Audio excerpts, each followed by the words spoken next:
देवाने आपल्या शरीराची रचनाच अशी केली आहे की आपण स्वतःची पाठही थोपटू शकत नाही आणि स्वतःला लाथही मारू शकत नाही. म्हणूनच माणसाच्या जीवनात हितचिंतकाची आणि निंदकाचीही आवश्यकता आहे. आयुष्यात असे लोक जोडा जे वेळ येईल तेव्हा तुमची सावली आणि वेळेला तुमचा आरसा बनतील. कारण आरसा कधी खोटे बोलत नाही आणि सावली कधी साथ सोडत नाही. पूजा करायच्या आधी विश्वास ठेवायला शिका. बोलायच्या आधी ऐकायला शिका. खर्च करायच्या आधी कमवायला शिका. लिहायच्या आधी विचार करायला शिका.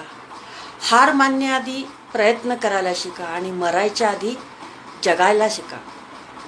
जीवनात एवढाही चुका करू नका की पेन्सिलीच्या अगोदर रबर संपून जाईल आणि रबराला एवढाही वापरू नका की जीवनाच्या अगोदर